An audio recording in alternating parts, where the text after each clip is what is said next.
Hello, everybody. We are going to be moving on to section F in our first unit now, and that is going to be numbers and regions. Just before we get started, this is the first time I'm using this program on a Mac, and it's a little bit different than the Microsoft Surface I was using. So just bear with me, and it's also the first time I'm using a drawing pad, so it might take me some time to get used to it. But we're going to be dealing with numbers and regions now. So before we get started on this, I do want to just briefly go over the first or the last section, E, that you guys covered, because you'll see it's very similar in that we're both dealing with Venn diagrams, but it's slightly different.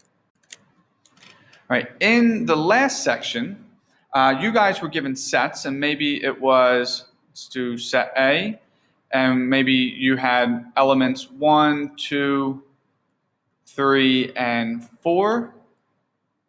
And then in set B, you maybe had, let's just say elements 4 and 5. All right, so before we were drawing out our Venn diagram,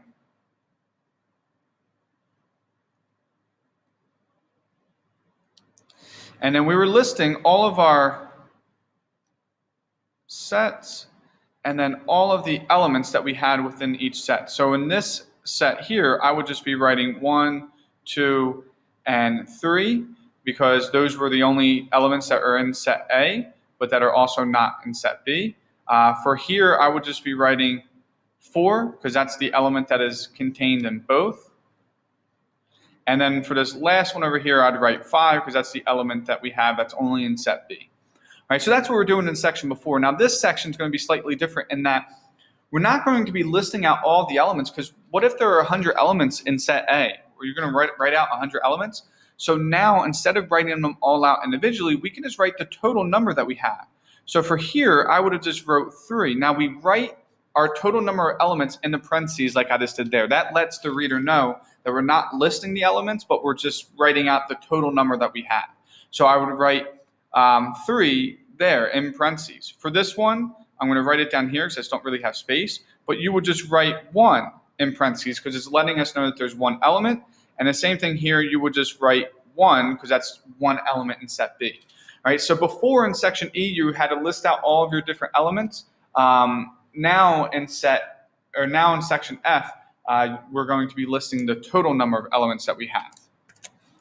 And by listing the total number of elements that we have, it just allows for us to look at the problems in different ways and maybe answer questions a little bit quicker if we want to talk about the total number of people that are interested in one thing and not interested in the other. Rather than listing out all the names that are interested, we can just list the total number of people. So it just allows for us to answer questions using Venn diagrams a little bit quicker and easier this way. All right, we're just going to quickly go through this slide here again. I just want to go over how we would say each of these. So this here, the way that we would say this in words is that these elements are in set A, but not in set B. All right, that's what that apostrophe is letting us know, that it's not in set B, but it's still in set A. These elements here, it's the same thing as the other one, but just reversed. They're in set B, but not in set A. These elements are contained in both A and B. And then out here, we would say that these elements are not in A, or that they're neither in A nor B, that they're not in A and not in B, any one of those ways. All right. Now we're going to go through a couple examples. One example of how to solve questions using this information now. All right. So if you were given this Venn diagram and then you're asked to answer these questions below, you know now that these are talking about the total number of elements that we have because they're all written in parentheses. So that's telling us how many elements. It's not saying that just this here is only comprised of element 12 and element 5 for set A. It's saying that there are 12 elements in this portion, in this region of our Venn diagram. There's 5 elements in this region, 8 elements, and 6 elements. All right, so for question A, they want us to answer the number. They want us to answer a number of elements that are in just set A. All right, so set A is this entire circle. All right, they want to know how many total elements are, I'm sorry, not just in set A, but how many total elements are in A alone. So for here, we would say 12 plus 5, and that would tell us that there's 17 total elements that are part of set A. Because although this region here is also included in set B, it's part of our set A. So we would say that both 12 and 5 make up our set A. So our total set A would have 17 elements. The next one that it asks for, B, it says the number of elements that are not in set B. So the number of elements that are not in set B. So this is our set B here. So the number of elements that are not in it, that would be this whole outside region on the outside. And then that would be this region of our set A. So here we have 12 elements and here we have 6. So we would then do 12 plus 6. So that would give us a total of 18 elements that are not in set B. All right, for C, we now have the number of elements that are in A or B, so they can be in both. So that is actually every element that's contained in both of these circles. So we would do 12 plus 5 plus 8, which that means that we have a total of 25 elements that are in both A or B. And for question D, here it says how many elements are in A but not in B. So remember, we can write it, we can write it out this way, A and not B, or A but not B. And for here, the number of elements that are in A but not in B, that's these elements, right? Because this 5 is included in B, so we wouldn't say that that's in A and not B. So it would just be this number here. It'll just be 12. All right, so for letter E, it's saying what are the number of elements that are in B but not A? So same thing, it's just this portion of the circle or set that we have. We wouldn't include this 5 because that's included in set A, so it'll just be this number 8. So there's only 8 elements that are only in set B.